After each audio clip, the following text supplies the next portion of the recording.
Hello everyone, welcome back. तो आज अपनी डिस्कस करने वाले हैं ऑडिट प्रोग्राम के बारे में। Again I will say audit program is also connected, जो अपने डिस्कस कर रहे थे audit start overall audit strategy, audit plan and then audit program. तो ये ऑडिट प्लान के बाद ऑडिट प्रोग्राम आती है। तो अपने जो अपना ठीक है, मैं आपको यहाँ तक ले चलती हूँ। तो अपने क्या डिस्कस किए थे ऑडिट, मैं पीछे फिर से स्टार्ट नहीं करूँगी इन केस आपको ये चेन समझना है कि स्टेप बाय स्टेप कैसे होते हैं। तो अपनी आप प्लीज़ प्रीवियस क्लास को रेफ़र कर लीजिए। ऑडिट क्या था, ऑडिट प्लान में हमारी डिस्कशन हो गई थी कि risk assessment and then further audit procedures.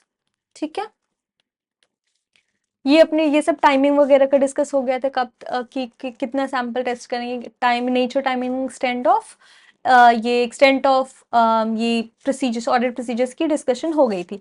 अब क्या आता है कि चलो हमने डिसाइड कर लिया कि हमें फर्दर ऑडिट प्रोसीजर्स में कंट्रोल टेस्ट करनी है या फिर सैंपल बेसिस पे टेस्ट करना है। अब पॉइंट आता है, ये तो ओवरऑल कर लिया आपने, नेक्स्ट पॉइंट आता है कि ऑडिट प्रोग्राम का। ठीक है, ऑडिट प्रोग्राम में थोड़ी सी और डिटेल्ड वे में रहती है। अगर कोई एक एरिया, एक पॉइंट को अपने पिक करते हैं तो उसमें आपको स्टेप बाय स्टेप पूरी डिटेल में लिखने वाले का कैसे ऑडिट परफॉर्म करोगे, इस पर्टिकुलर पॉइंट की कैसे टेस्टिंग करोगे। ठीक है, तो इसमें क्या होता है, डिटेल्ड स्टेप्स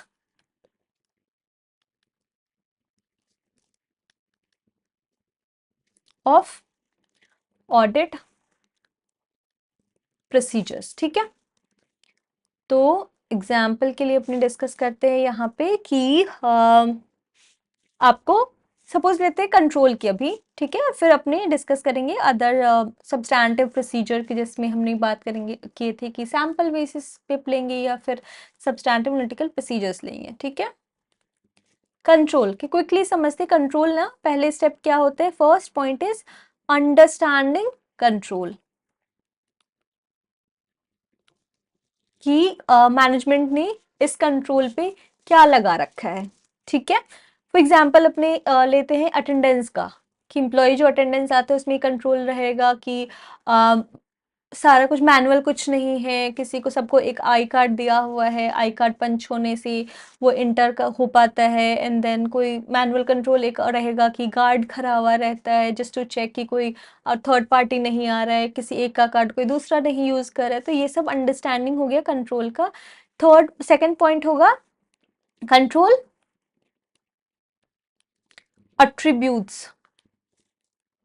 ये सब डिटेल में आपको समझने की जरूरत है, बट जिसमें बता रही हूँ कि कैसे अपनी नॉर्मल वर्ल्ड में जैसे ऑडिट करने जाते हैं तो क्या अपने प्रोसीजर्स होते हैं, कैसे कैसे अपने, ये ऐसा तो नहीं है कि कहीं पे बुक में लिखा हुआ रहे, गाइडेंस दिया हुआ रहेगा कि आपको ये चीज़ें स्टैंडर्ड आपको क्लाइंट के अंडरस्टैंडिंग के बेसिस पे ऑडिट प्रोग्राम बनाना पड़ता है आपको। ठीक है, गाइडेंस वगैरह मिल जाएंगी, बट अगेन वो क्लाइंट का अंडरस्टैंडिंग, बिकॉज हर क्लाइंट का कंट्रोल अलग होगा, टाइप ऑफ वर्किंग अलग होगी, तो उसका पहले आपको अंडरस्टैंडिंग लेना पड़ेगा एंड देन आपको ड्राफ्ट करना पड़ेगा कि हमें कैसे टेस्ट करना है। अपने को कंट्रोल अट्रीब्यूट समझ में आ गया, जैसे एक हुआ कि वो गार्ड रहता है मैनुअल, और दूसरा हुआ कि पंचिंग का है। तो ये सब चीज़ें अपने फिर अलग अलग अब देख लिए। फिर थर्ड होगा कि कोई मतलब मंथली बेसिस पे या फिर मतलब वीकली बेसिस पे कोई अप्रूवल है इसका, कोई किसी को चाहिए, या फिर कोई third second level of review है।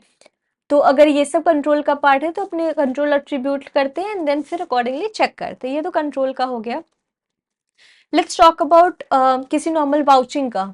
आप ऑडिट में करने जाओगे आर्टिकलशिप में, तो first vouching is very common, और फर्स्ट ईयर में मोस्टली आपको बहुत बार वाउचिंग मिलती है करने को। Vouching is very important. ठीक है, तो यहाँ पे अपने डिस्कस करते हैं कि अगर आपको सपोज पीपीएनई पीपीएनई एडिशन की टेस्ट करना है, आपको पता चला कि ये रिस्की एरिया है, रिस्क ऑफ मटेरियल में स्टेटमेंट है मेरा, तो इसको मुझे टेस्ट करना है। तो अब आपको ऑडिट प्रोग्राम बनाने का टाइम है। तो आप क्या करेंगे, फर्स्ट आपको सोचना है, अच्छा मेरे को टेस्ट करना है तो उसके लिए क्या क्या डॉक्यूमेंट ज़रूरत होगी, मुझे क्या क्या चीज़ें कंप्लीटनेस चेक करनी है, एक्यूरेसी चेक करनी है। तो ये सब चीज़ें आप आगे जाके पढ़ोगे कि क्या क्या अजर्शंस होती हैं, बट अभी के लिए सपोज बात करते हैं कि अपने को कंप्लीटनेस चेक करनी है, कंप्लीट है कि नहीं, फिर एक्यूरेसी चेक करनी है। तो ये सब चीज़ें ध्यान में रखें। तो फर्स्ट अपने क्या करेंगे, अपने को ऑडिशन चाहिए तो अपने को फुल ईयर का अभी तक का जितने दिन का आपने टेस्ट करे तो अपने को एक लिस्टिंग चाहिए हुआ, राइट। आपको तो क्लाइंट से पता चलना चाहिए कि ड्यूरिंग द ईयर उन्होंने क्या बुक करके रखे ऑडिशन में, ठीक है। तो क्या लिखेंगे अपने, लिस्ट ऑफ ऑडिशन, ठीक है, ये आपको मिल गया।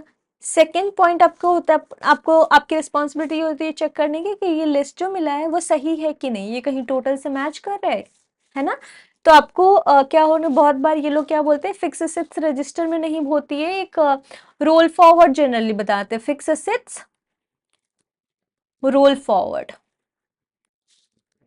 इसमें कुछ नहीं होता है, वही opening balance plus addition minus retirement और डिस्पोजल और इक्वल टू क्लोजिंग बैलेंस, ये निकाला हुआ रहते। तो आपको आइडियली क्या होना चाहिए, रोल फॉरवर्ड जो टोटल एडिशन है यहाँ पे वो यहाँ वाले एडिशन से आइडियली मैच करना चाहिए। इनकेस नहीं करते हैं तो दैट मीन्स ये लिस्टिंग इज नॉट एक्यूरेट। तो आपको टेस्टिंग में ये लिखना पड़ेगा।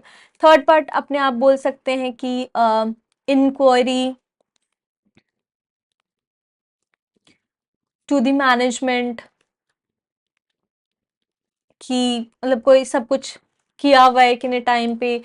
Fourth point you can say कि check invoice to make sure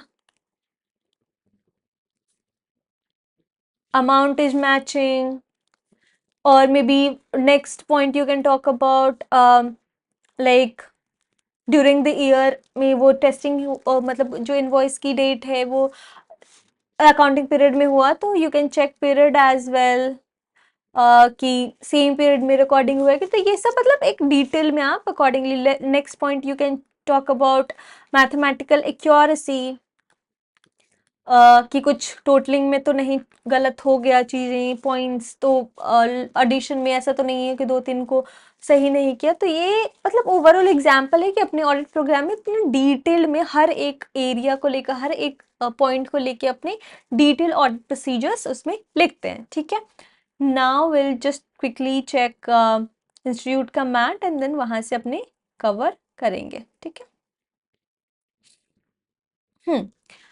let's talk about audit program. तो ऑडिट प्रोग्राम इज डेफिनेटली, ये डिपेंड करता है कि साइज ऑफ ऑडिट क्या है, किसके लिए अपन परफॉर्म कर रहे हैं। तो लिखा हुआ एक audit program is a list of examination and verification steps. अपने स्टेप का भी देखे ना एग्जाम्पल लेके कि पीपीएनई एडिशन में क्या क्या स्टेप्स फॉलो कर। तो डिटेल में ये वाला, और भी ऑडिट प्लान तो थोड़ा सा स्ट्रैटेजी से डिटेल हुआ ऑडिट प्लान, एंड ये ऑडिट प्रोग्राम जो है that is more detail version, ठीक है।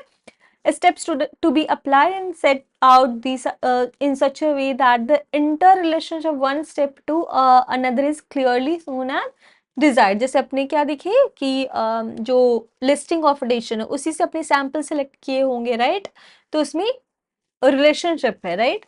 तो अकॉर्डिंगली ये सब स्टेप्स इसी को, एंड ये अजर्शंस का बात किए थे तो अपने वहां पे मैंने बताया था कि कंप्लीटनेस, एग्जाम्पल के लिए बताते हैं कंप्लीटनेस एंड एक्यूरेसी। कंप्लीटनेस में अपन क्या चेक किए कि वो रोल फॉरवर्ड जो फिक्स एसेट्स का टोटल था वो मैच कर रहा था जो अपनी population file list of addition लिए थे। फिर एक्यूरेसी का अपने देखे कि अमाउंट मैच कर रहा था। तो ये अजर्शंस को ध्यान में रख के अभी अजर्शंस को ज़्यादा मतलब टेंशन लेने की जरूरत नहीं है, अपने आगे आने वाले क्लासेस में समझेंगे। बट वही है कि अपने अजर्शंस को ये कंप्लीट है कि नहीं, एक्यूरेट है कि नहीं, सही है कि नहीं, एंटिटी की से रिलेटेड है कि नहीं, ये सब चीज़ें अपने डिटेल में यहाँ पे लिखते हैं कि अपने को दैट अपने को कोई एरिया मिस ना हो जाए, कोई पॉइंट मिस ना हो जाए, अपने डॉक्यूमेंटेड रखते हैं। सो अपने ऑडिट प्रोसीजर्स जब एक्चुअली परफॉर्म करने जाए तो अपने पास रेडिली लिखी हुई चीज़ें, डॉक्यूमेंटेड पॉइंट्स मिले अपने पास, ठीक है। अगेन वही लिखा हुआ है कि series of verification procedures to be apply to the financial statement and accounts of a given entity रहेगा। इन अदर वर्ड्स क्या लिखा हुआ है कि detail plan of applying the audit procedures. तो ऑडिट प्लान में जो लिखा हुआ है कि ऑडिट प्रोसीजर्स में थोड़ी सी डिटेल में वही स्टेप बाय स्टेप में लिखा हुआ रहता है। ठीक है, नेक्स्ट पॉइंट इज लाइक ये क्वेश्चन का आंसर आप ही बताइएगा। आपको लगता है ये अपने ऑलरेडी डिस्कस कर चुके हैं ना, आपको मैंने कुछ देर पहले बताया भी था। डू यू थिंक कि one audit program would be sufficient for all the clients? बताओ, थोड़ा सा टाइम लो एंड देन सोचो खुद कि आपने एक बस बना लिया एंड वही सेम ऑडिट प्रोग्राम आप सारे क्लाइंट्स में चला रहे हो। टिक टिक वन, टिक टिक टू, शायद आपके पास आंसर होगा, आप कमेंट बॉक्स में मैसेज करें मेरे को, बट ठीक है अभी के लिए मैं आपको बताती हूँ। ठीक है, ऑडिट प्रोग्राम कभी भी एक पॉसिबल ही नहीं कि सारे क्लाइंट्स के लिए हो जाए, बिकॉज हमने क्या डिस्कस किया था, ऑडिट प्रोग्राम अपने को क्लाइंट के अंडरस्टैंडिंग के बेसिस पे अकॉर्डिंगली अपने को ड्राफ्ट करना पड़ता है। ठीक है, तो हर क्लाइंट तो डिफरेंट वे में ऑपरेट करते हैं, सारे के कंट्रोल अलग होते हैं, वर्किंग पैटर्न अलग होता है, तो डेफिनेटली एक audit program would not be relevant for all the entities. वही लिखा हुआ है और कुछ है ही नहीं कि business vary in nature, size and composition, सब अलग अलग होते हैं। Work which is suitable to one business may not be suitable to others. ठीक है, वही control would be relevant, return control would be relevant, nature of service जो हो रहा है वो दैट वुड बी मतलब डिफरेंट।